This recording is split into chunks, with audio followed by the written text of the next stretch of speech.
Hey guys, I just wanted to do a quick update on the video that I just posted about. I left a few things out, and after I watched it, I saw what I left out. So I want to do a quick explanation about what I left out about the other video. Um, so the watershed, I forgot to tell you guys that I used leftover pond liner for the inside of the watershed.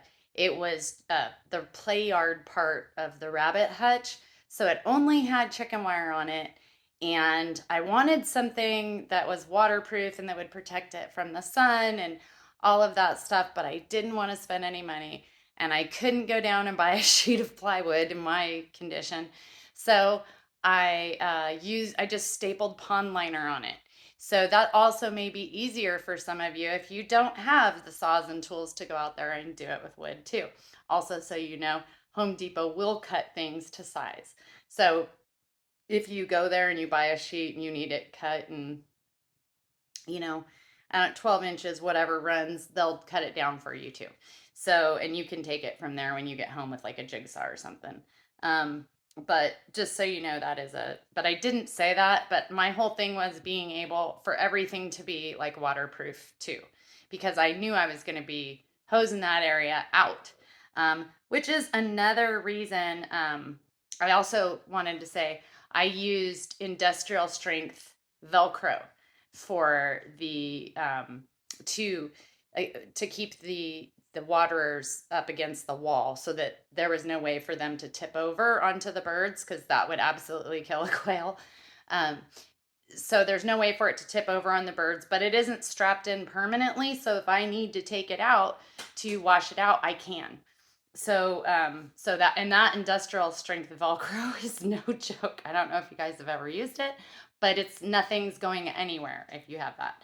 Um, Also, what did I do? Oh, so I used bricks on the ground and as opposed to wood, painted wood or anything else, because I knew I was going to be hosing it out, but also because of the way it drains. I didn't want all the water, like if I used a solid bottom, I didn't want to use wood or something else like that, because if I did, it would all just come gushing out the front, which I don't, this is all about keeping the mess down, right?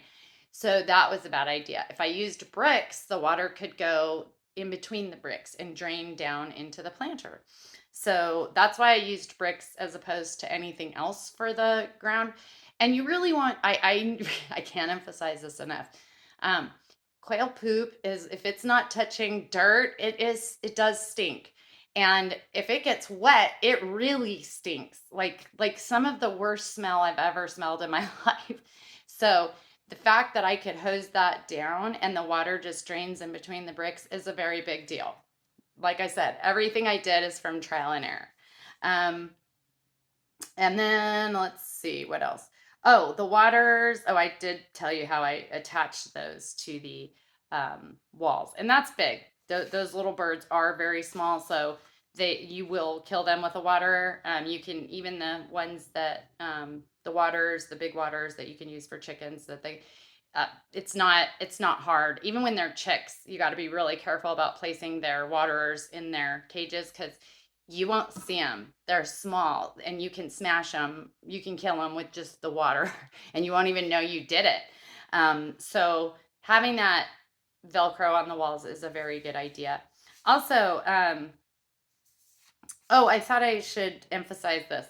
So I know that you may not know, but so the 10 surviving hens that I have, so when I got cancer, the thing they told me is, especially during chemo, that I wasn't allowed to be around birds or fish.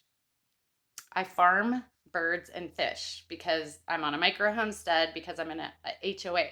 So I farm the only things that I can. So I farm birds and fish. So it felt like a really custom made hell just for me. My husband actually, I had a big flock, which I'm not going to say because you guys will trick out. And if you don't know quail, it will seem like a lot to you. But I had a very big, strong, vibrant flock. My husband culled half of them and, well, processed half of them. And then the other half went and stayed in there. And so they were locked away. Because he didn't even want them in the yard where if they kick up, went from their scratching or whatever, I couldn't breathe anything from them. So he locked them into the barn, and I didn't see these birds for a year. So and birds and the quail, they're old. My these birds, they only live like max 4 years, and they're not producing eggs or anything at that point, not even close.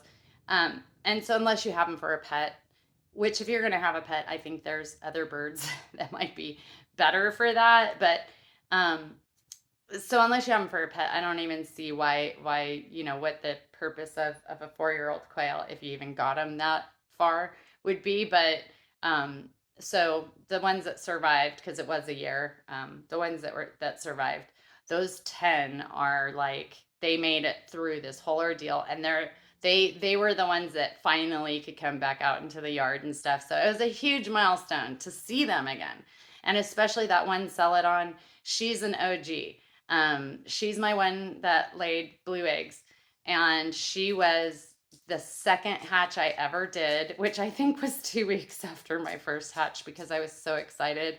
And I got the color, it was like hatchery's choice. So you got a bunch of eggs and you didn't know which ones they were. And it was super amazing and exciting. And if you've never done that, you should totally do it because when they're hatching, like you don't know what you got, and it's so cool. And she was one of them, and the fact that she's still around is awesome. So that's the only reason that I would deal with these old hens.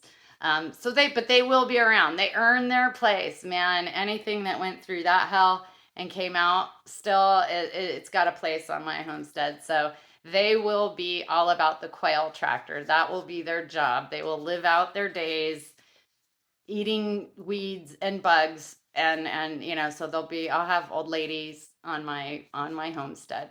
So I think that explains a little bit why. So those aren't just quail out there. Those aren't just old hens. Those are the survivors, and if we can all flourish, it gives me hope to see something kind of coming back.